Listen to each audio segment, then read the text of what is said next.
네, 우리 함께 인사하겠습니다. 잘 오셨습니다. 은혜 받으십시다.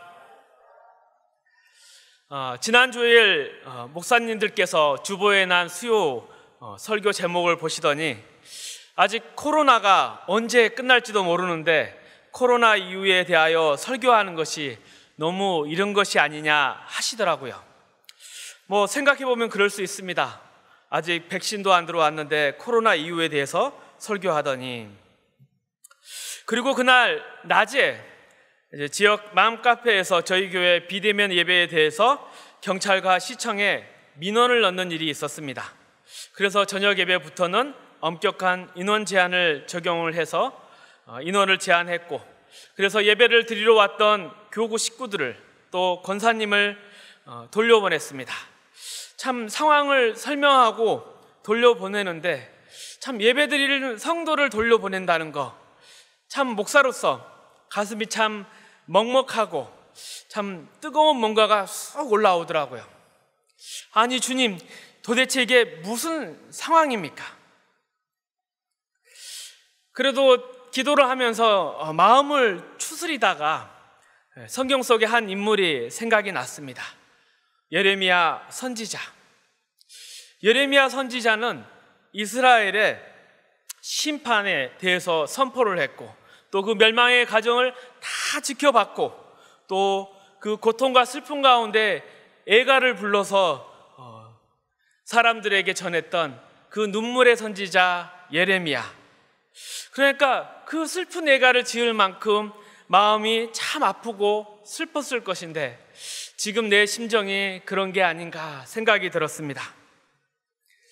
그런데 여러분, 그거 아십니까? 이 예레미야서의 기록의 목적은 온통 심판과 멸망, 고통과 슬픔이 가득해서 어찌 보면 하나님의 큰 심판이 임하고 고통이 임하니까 우리 회개해야 돼, 똑바로 살아야 해. 그래서 어찌 보면 이런 회개를 통한 심판을 면하는 것, 그리고 그러한 경고가 예레미야서의 목적이라 할 수 있지만 그렇지 않습니다. 예레미야서는 예루살렘 함락 이후에 기록이 되었습니다. 그러니까 회개하면 심판을 피할 수 있어, 이런 경고가 목적이 아닙니다. 예레미야서는 크게 두 가지 목적이 있습니다. 첫째는 하나님의 말씀이 역사 가운데 분명히 이루어진다. 하나님의 말씀이 그대로 이루어진다. 하나님의 말씀이 그대로 이루어진다. 주기도문 속에 뜻이 하늘에서 이루어진 것 같이 땅에서도 이루어지이다. 이것을 보여주기 위해서 기록하였습니다. 그리고 또 한 가지, 예레미야서를 기록한 목적, 그것은 바로 희망입니다. 구원의 희망, 회복의 희망. 아니 하나님, 이게 무슨 말입니까? 무슨 희망입니까? 교회에서 예배드리기도 힘든 때, 라마에서 슬퍼하며 통곡하는 소리가 들리니 라헬이 그 자식 때문에 애곡하는 것이라. 그가 자식이 없어져서 위로받기를 거절하는도다. 내 울음소리와 내 눈물을 멈추어라. 내 일에 삭슬 받을 것인즉 그들이 그의 대적의 땅에서 돌아오리라. 너의 장래에 소망이 있을 것이다. 너의 자녀가 자기들의 지경으로 돌아오리라. 너는 나의 사랑하는 아들, 기뻐하는 자식이 아니라 내가 너를 책망하여 말할 때마다 깊이 생각하노라. 그러므로 너를 위하여 내 창자가 들끓으니 내가 반드시 너를 불쌍히 여기리라. 여호와의 말씀이니라. 여호와의 말씀이니라. 여러분은 들리십니까? 하나님의 사랑의 음성이, 위로의 말씀이, 너는 내 사랑하는 아들이야. 책망 가운데서도 너를 사랑한단다. 너를 불쌍히 여기고 반드시 너를 회복시킬 것이다. 이러한 사랑하는 아버지의 음성이 들리십니까? 이러한 하나님의 말씀을 굳게 믿은 예레미야는 예레미야서 32장에 사촌 하나멜의 땅을 기업 물음을 합니다. 아나돗에 밭을 사죠. 아니, 정신이 있는 거예요, 없는 거예요? 사느냐 죽느냐가 문제이고 나라가 망하는 판국인데 땅을 사다니 정신이 없네, 정신이 없어요. 하지만 예레미야는 사촌에 밭을 샀고 하나님의 긍휼을 바라는 기도를 올렸으며 이스라엘의 구원의 메시지, 희망의 메시지를 선포합니다. 보라, 내가 노여움과 분함과 큰 분노로 그들을 쫓아보냈던 모든 지방에서 그들을 모아들여 이곳으로 돌아오게 하여 안전하게 살게 할 것이다. 그들은 내 백성이 되겠고 나는 그들의 하나님이 될 것이다. 그들은 내 백성이 될 것이고 나는 그들의 하나님이 될 것이다. 전능하신 나의 주 하나님은 능치 못하실 일 전혀 없네. 우리의 모든 간구도 우리의 모든 생각도 우리의 모든 꿈과 모든 소망도 신실하신 나의 주 하나님은 우리의 모든 괴로움 바꿀 수 있네. 불가능한 일 행하시고 죽은 자를 일으키시 그를 이길 자 아무도 없네. 주의 말씀 의지하여 깊은 곳에 금을 던져 오늘 그가 놀라운 일을 이루시는 것 보라.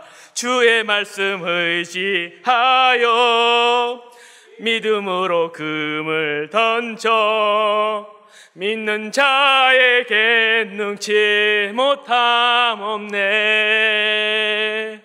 믿는 자에게 능치 못함 없네. 하나님은 전능자이십니다. 하나님은 신실하십니다. 할렐루야. 그리고 어떤 일이 일어났습니까? 우리 모두가 잘 알듯이 하나님의 말씀이 그대로 이스라엘에게 이루어졌습니다. 바벨론으로 끌려갔던 이스라엘 사람들이 돌아왔고 또 시간이 걸리고 장애물이 많았지만 성전이 건축되었습니다. 할렐루야. 하나님은 전능하십니다. 하나님은 신실하십니다. 그런데 이스라엘의 삶에는 별반 달라진 게 없었습니다. 분명히 회복을 주시고 부흥을 약속해 주셨는데 그렇게 해서 돌아오고 성전까지 건축이 되었는데 현실은 달라진 게 없었습니다. 그냥 저냥 그럭저럭이었습니다. 그래서 물어볼 수밖에 없었습니다. 아니, 하나님 도대체 언제입니까? 하나님이 말씀하신 진짜 회복의 때는 언제입니까? 그때 베델 사람이 여호와께 은혜를 구하고 만군의 여호와의 전에 있는 제사장들과 선지자들에게 물어 이르되 내가 여러 해 동안 행한 대로 5월 중에 울며 근심하리이까. 이 당시 이스라엘은 금식의 절기를 지키고 있습니다. 있었습니다. 10월, 4월, 5월, 7월 모두 예루살렘의 멸망과 관련이 있었습니다.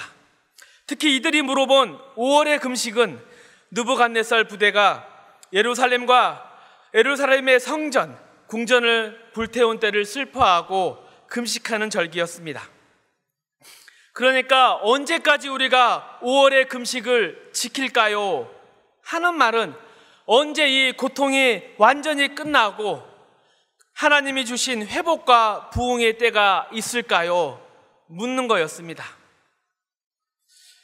우리도 지금 코로나19를 놓고 열심히 기도하고 있습니다. 종식시켜 주옵소서, 회복을 주옵소서. 이러다가 어느 날 백신이 공급되고 확진자가 줄고 어느덧 코로나19에 대한 뉴스가 사라지기 시작합니다. 그런데 흩어진 교회가 다시 돌아오지 않을 수 있습니다. 이처럼 이스라엘이 5월 금식에 대해 물으면서 예루살렘과 이스라엘의 회복과 부흥을 물어보는 데는 이들 또 현실적인 근거가 있었습니다. 그것이 무엇이었냐면 성전의 재건이었습니다. 분명히 깨어진 성전이 다시 지어졌는데 왜 우리는 회복을 느낄 수 없습니까? 우리도 어느 날 코로나19가 끝나고 교회에서 자유롭게 예배드릴 수 있는데 왜 이스라엘처럼 회복을 느낄 수 없습니까? 이렇게 물어볼 수 있는 것이죠. 차라리 코로나19 때에는 코로나 핑계라도 되지만 아무도 찾아오지 않는 교회, 생각만 해도 두렵습니다. 이런 이스라엘의 질문에 하나님께서 질문으로 답하십니다. 너희가 70년 동안 5째 달과 7째 달에 금식하고 애통하였거니와 그 금식이 나를 위하여 한 것이냐? 너희가 먹고 마실 때 그것을 너희를 위하여 먹고 너희를 위하여 마시는 것이 아니냐? 너희가 왜 금식하고 기도하고 있느냐? 너희가 평안히 먹고 마실 때는 너희를 위해 살더니만 이제 먹고 살기 힘들어지니 내게 와서 금식하는구나. 이스라엘은 이 금식의 기간, 즉 고통이 언제 끝나냐에 관심이 있었지만 하나님은 그 금식의 동기와 목적에 관심이 있으셨습니다. 금식은 자기의 뜻을 이루기 위한 수단이 아닙니다. 사실 이때 이스라엘의 신앙과 삶은 변질되고 타락했습니다. 모든 것이 자기 중심이었습니다. 예배와 삶이 분리가 되었습니다. 성전이 있으면 뭐 하겠습니까? 삶이 엉망진창인데. 만군의 여호와가 이같이 말하여 이르시기를 너희는 진실한 재판을 행하며 서로 인애와 긍휼을 베푸며 과부와 고아와 나그네와 궁핍한 자를 압제하지 말며 서로 회하려고 마음에 도모하지 말라. 너희가 평안히 살 때 내가 선지자들을 통해 한 말이 있지 않느냐? 너희는 삶 속에 진리를 따라 서로 인애와 긍휼을 베풀고 어렵고 힘든 자를 해하지 말고 돌보라 했거늘 그들이 듣기를 싫어하여 등을 돌리고 듣지 아니하려고 귀를 막으며 그 마음을 금강석 같게 하여 율법과 만군의 여호와가 그의 영으로 선지자들을 통해 전한 말을 듣지 아니하므로 큰 진노가 만군의 여호와께로부터 나왔도다. 내가 불러도 너희가 듣지 아니한 것처럼 너희가 불러도 내가 듣지 아니하리라. 하나님, 이 코로나가 언제 끝날까요? 코로나가 언제 끝나고 교회는 다시 회복할 수 있을까요? 큰 부흥이 있을까요? 이것을 묻기 전에 우리는 코로나 상황 전에 또 코로나 기간 동안에 우리의 예배와 삶을 돌아봐야 합니다. 과연 하나님이 보시기에 기뻐하시는 것들이었습니까? 하나님의 말을 듣지 않는 이스라엘, 결국 하나님은 어떤 징계를 내리셨습니까? 내가 그들을 바람으로 불어 알지 못하던 여러 나라에 흩었느니라. 그 후에 이 땅이 황폐하여 오고 가는 사람이 없었나니 이는 그들이 아름다운 땅을 황폐하게 하였음이니라. 단절, 해체, 고리, 그리고 죽음, 이것이 바로 우리가 코로나 속에 겪는 고통이 아니겠습니까? 그래서 하나님은 포로에서 돌아온 성전을 재건한 이스라엘에게 분명히 회복과 부흥을 약속하시면서 요구하십니다. 금식이 변하여 유다 족속에게 기쁨과 즐거움과 희락의 절기들이 되느니 오직 너희는 진리와 화평을 사랑할지니라. 오직 너희는 진리와 화평을 사랑할지니라.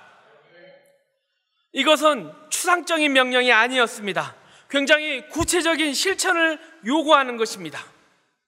이것은 바로 위에 말씀으로 살펴보면 스가랴서 16장 17절, 스가랴서 8장 16절 17절 함께 읽겠습니다. 너희가 행할 일은 이러하니라. 너희는 이웃과 더불어 진리를 말하며 너희 성문에서 진실하고 화평한 재판을 베풀고 마음에 서로 해하기를 도모하지 말며 거짓 맹세를 좋아하지 말라. 이 모든 일은 내가 미워하는 것이니라. 여호와의 말이니라. 행한 일은 이러하니라. 굉장히 구체적인 삶의 행동을 요구하십니다. 어디 행동뿐입니까? 거짓 맹세하지 말라. 말도 그래야 됩니다. 말과 행동뿐이 아닙니다. 마음에 서로 해하기를 도모하지 말라. 그리고 또한 이것은 개인을 넘어서 우리의 사회도 그래야 되는 것입니다. 화평한 재판을 하라. 이웃과 더불어 진리를 말하라. 이것은 단순히 개인적인 차원에서 윤리적인 삶을 살아라 이런 말이 아닙니다. 거룩에 대한 문제입니다. 우리의 삶의 목적과 의미에 대한 문제이고 우리의 소명과 우리의 사명에 대한 일이고 우리가 이 땅에 살아가는 삶 전부에 대한 이야기입니다. 우리가 추구해야 될 진리는 무엇입니까? 바로 하나님이시죠. 그리고 그 하나님이 이웃과 더불어 사는 삶까지 하나님이 드러나야 되는 것입니다. 우리가 하나님이 어떤 분이신가, 하나님의 영광을 드러내는 것이 하나님이 우리의 삶과 우리의 예배에서 요구하시는 바로 거룩이십니다. 그렇다면 우리는 코로나 이후에 어떻게 하나님을 드러내야 할까요? 어떻게 거룩을 드러내야 할까요? 그것은 코로나 기간 동안 우리가 또한 우리의 이웃이 겪은 문제와 아픔을 보면 해답을 찾을 수가 있습니다. 먼저 여러분은 마스크 착용에 대해서 어떻게 생각하십니까? 무엇을 느끼십니까? 일본에서 발표된 통계를 보면 코로나 감염 후에 중증으로 악화될까봐 두려움을 느끼는 사람이 87%라고 합니다. 그리고 사회적 거리두기 분위기 속에서 밖에 돌아다니다가 감염되면 그 사람은 비난받아 마땅하다 하는 사람이 77%였습니다. 마트나 지하철에서 마스크를 쓰지 않는 사람 보면 찜찜하다 느끼는 사람이 75%였습니다. 그리고 이러한 중증의 불안을 느끼는 사람들 중에서 66%가 다른 사람의 눈총이 더 걱정이라고 했습니다. 그래서 순전히 온전하게 감염 예방 수단이기보다는 다른 사람의 시선 때문에 마스크를 쓴다는 사람이 35%였습니다. 일본의 통계지만 우리나라도 비슷하다고 생각합니다. 이런 통계는 우리 마음이 어떻다고 이야기를 하고 있습니까? 마스크를 쓰고 있으면 말하는 게 불편합니다. 표정을 읽을 수 없습니다. 그래서 결국 침묵하게 됩니다. 그러면 단절이 오고 고립이 오죠. 그리고 이어서 외로움이 오고 결국은 죽음이 찾아오겠죠. 코로나 기간 동안에 자살 통계는 아예 뉴스에 나오지도 않습니다. 대신 고독사, 아동학대의 슬픈 이야기를 통해 그 아픔을 짐작할 뿐입니다. 우리에게는 육체적으로, 정신적으로, 영적인 평안이 필요합니다. 한마디로 건강이 필요합니다. 그리고 이번에는 정부 발표 자료를 보겠습니다. 지난해 질병관리청에서 발표한 확진자가 가장 많았던 시기 12월 1일부터 16일까지 코로나 감염 원인별 분류표입니다. 자, 뭐가 보이십니까? 종교 관련해서는 4.3%네요. 그러면 교회가 방역을 잘하고 있다라고 말할 수도 있죠. 물론 다른 견해도 있을 수 있습니다. 하지만 저는 조금 다른 면을 이야기하고 싶습니다. 흔히 우리가 공동체 하면서 교회가 공동체에 피해를 주면 안 돼, 이렇게 말하지 않습니까?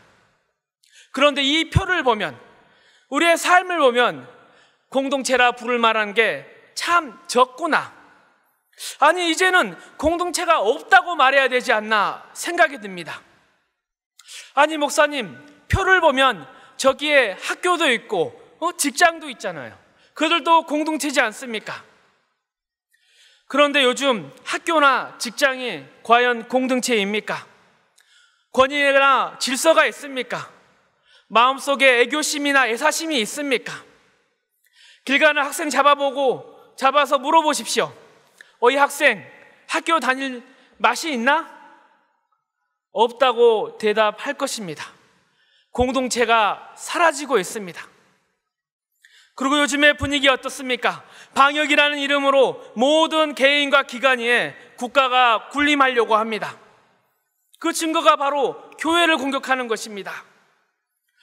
아니 목사님, 요즘 사회 분위기를 보세요.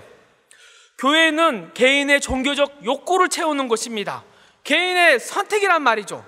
그런데 그런 개인의 선택이 교회가 다른 사람한테 피해를 주면 될까요? 그건 말도 안 되죠. 이런 논리로 공동체를 깨트려서 힘없는 개인으로 만들어가고 있습니다. 이렇게 교회를 또 공동체를 특정한 목적이나 이익을 위해서 해체해 간다면 전체 사회나 국가에 도움이 될까요? 표를 한번 다시 보십시오. 조사 중이 2,532명, 즉 깜깜이 전염자를 이야기하는 것이겠죠. 그리고 또 확진자 접촉을 보면 4,853명, 43%를 차지하죠. 이 확진자 접촉은 무엇을 이야기하는 걸까요? 바로 확진자의 가족들을 이야기합니다. 그런데 여기에 대해서는 시비를 걸지 않습니다. 가족이니까? 아니요. 이미 가족이 힘없이 해체되고 있기 때문입니다. 돈에 의해서, 경쟁에 의해서, 이혼에 의해서, 동성에 대해서, 비혼에 의해서 가정이 이미 해체되고 있기 때문입니다. 자, 성경을 들여다보십시오. 하나님이 이 땅에 세운 기관, 즉 공동체가 무엇이 있습니까? 바로 가정과 교회가 있습니다. 이렇게 하나님이 세운 가정과 교회, 하나님의 공동체가 공격받고 해체될 때 이 땅에 복의 통로가 사라지게 되는 것이고 이 땅에 불행이 찾아오게 됩니다. 사사기 마지막에 타락한 사회가 될 것이고 소돔과 고모라의 멸망이 우리의 현실이 될 수가 있는 것입니다. 실감이 나지 않습니까? 가정의 해체를 보십시오. 가정의 해체는 이미 인구 문제를 가지고 왔습니다. 작년에 결혼한 커플 수는 26만 명, 이혼한 가정은 11만 명입니다. 물론 결혼하자마자 이혼한 경우는 적지만 주로 아이를 낳고 키우는 젊은 부부가 이혼을 하죠. 그리고 작년에 사망자 수 30만 명, 출생자 수 27만 명. 이대로 가면 2050년에는 약 30년 후에는 우리나라 인구가 절반으로 2,600만으로 줄어든다고 합니다. 사람이 적으면 살기 좋은 세상이 될까요? 인구가 절반이 되는 2050년대 국가의 비전, 국내 총생산, 즉 GDP를 넘어서게 됩니다. 그 이후에는 마이너스가 되겠죠. 그리고 주요 연금, 국민연금, 노령연금 등이 모두 고갈이 됩니다. 사람이 없으니까. 그러면 저의 노후는 쓸쓸하게 요양시설에서 맞이하겠죠. 코로나로 인해서 가정과 교회, 즉 이 땅에 건강을 제공해 줄 공동체가 해체되고 있습니다. 그래서 우리는 코로나 이후를 대비해서 건강한 공동체를 지금부터 세워나가야 됩니다. 건강한 공동체를 세워서 다음 세대를 건강한 신앙인으로 키우고 세상을 살맛나게 바꿔가고 다가올 인구의 문제, 기후의 문제 등 이 모든 문제를 해결할 유능한 지도자를 키워나가야 됩니다. 특별히 우리 교회는 좋은 기회를 맞이하고 있습니다. 저 드림채플 말이죠. 이 어려운 시기에 훌륭한 물질적인 인프라가 준비되고 있습니다. 세상 가운데 희망을 보여줄 이 드림채플 얼마나 근사합니까? 상상해 보십시오. 우리의 자녀들이 다른 아이들과 함께 예배드리고 뛰어놀면서 하나님을 기뻐하고 찬양하고 사람이 어떻게 서로 어울려 살고 사람이 어울려 사는 그 기쁨을 맛보는 하나님의 건강한 공동체, 그리고 그곳에서 자란 건강한 신앙인으로서 우리의 자녀들이 펼쳐갈 우리의 미래, 얼마나 기대가 됩니까? 우리가 만들 건강한 공동체가 이 땅의 구원이고 이 땅의 희망입니다. 우리 건강한 공동체를 세워갑시다. 오직 그렇다면 이런 건강한 공동체, 드림채플이라는 하드웨어를 채운 소프트웨어는 무엇이겠습니까? 오직 너희는 진리와 화평을 사랑할지니라. 오직 너희는 진리와 화평을 사랑할지니라. 신약에서도 예수님은 동일하게 말씀하십니다. 예수께서 이르시되 내 마음을 다하고 목숨을 다하고 뜻을 다하여 주 너의 하나님을 사랑하라 하셨으니 이것이 크고 첫째 되는 계명이요 둘째도 그와 같으니 내 이웃을 내 자신같이 사랑하라 하셨으니 이 두 계명이 온 율법과 선지자의 강령이니라. 진리를 사랑하는 것이 하나님 사랑이고 화평을 사랑하는 것이 이웃을 내 자신같이 사랑하는 것입니다. 이것이 회복과 부흥을 기대하고 희망하는 포로들이, 그 이스라엘 사람들이 구했던 것이고, 또 코로나19 상황이 끝나기를 바라고 교회 회복과 부흥을 바라는 우리에게 하나님이 요구하는 것입니다.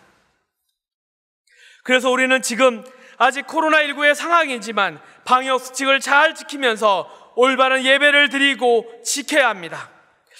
잠깐 나의 만족을 위한 예배가 아니라 하나님이 기뻐하시는 온전한 예배를 드려야 할 것입니다. 또한 우리의 간구도 나의 뜻이 이루어지길 바라는 간구가 아니라 하나님의 뜻이 이루어지는 그러한 기도가 되어야 될 것입니다. 그리고 또한 사회적 거리두기 단계가 내려가면 방역 수칙을 지키면서 지혜롭게 더 모이기에 힘써야 합니다. 교제를 통해 마음을 하나로 모으고 서로를 든든히 세워가야 합니다. 만나서 말씀 가운데 서로 위로하고 희망을 전하며 함께 기도해야 됩니다. 이게 건강한 교회의 모습이고 이 건강한 교회가 이 땅의 희망입니다.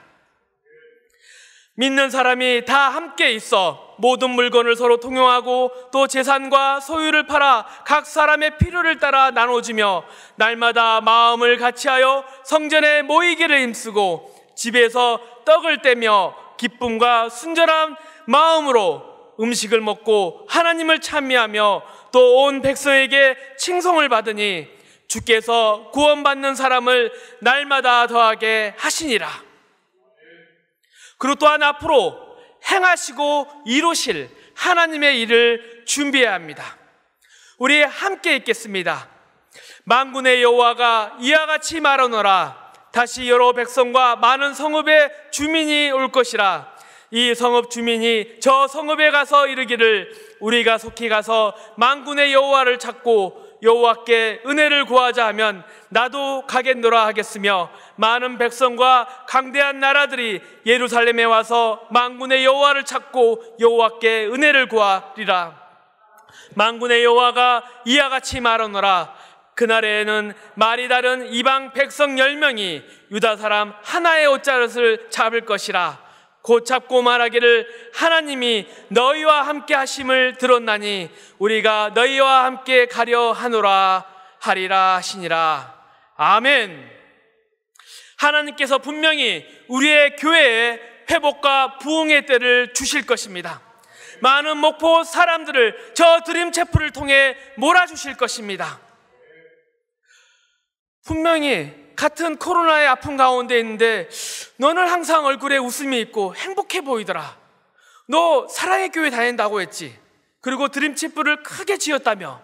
나도 너의 교회에 가서 행복해지고 싶다. 나도 좀 너의 교회에 데려가줘. 이러한 일을 위해서 먼저 그동안 교회에 대해서 비방하고 험담하는 세상에 대해서도 우리는 증오와 적개심을 내려놔야 됩니다. 저들도 나처럼 울면서 회개하면서 하나님께로 돌아올 하나님의 자녀들입니다. 그리고 또한 그들에게 먼저 나의 것, 나의 시간과 물질을 희생하고 나누어야 할 것입니다. 그들의 자녀를 픽업해서 드림체퍼에 데려와서 간식을 먹이고 뛰어놀게 하고 큐티와 찬양을 가르치고 예배의 맛을 체험할 수 있도록 해 주어야 할 것입니다. 우리가 준비합시다. 드림체프를 운영하고 이웃을 섬길 일꾼을 부르고 계십니다. 여러분은 복의 통로입니다. 여러분을 통해서 큰 일을 하나님이 행하실 것입니다. 하나님이 우리에게 열매를 주시고 누리게 하실 것입니다. 이러한 하나님을 기대하시면서 지금부터 기도하면서 심어 가십시다. 주님, 저 드림체프를 보면서 제 아이가 살아갈 세상을 위해 기도하며 결단합니다. 저의 토요일 한 달에 한 번이라도 주님께 드리겠습니다. 부족한 저의 시간과 물질, 달란트를 드리오니 사용하여 주옵소서. 이 결단이 목포를 뒤집을 것입니다. 목포가 예수 마을 될 것입니다. 목포의 모든 영혼이 하나님을 찬양하게 될 것입니다. 우리 건강한 공동체를 세워갑시다. 신앙의 가정을 세워갑시다. 건강한 교회를 세워갑시다. 복음으로 목포를 천국으로 만들어갈 저 드림체프를 함께 세워갑시다. 할렐루야!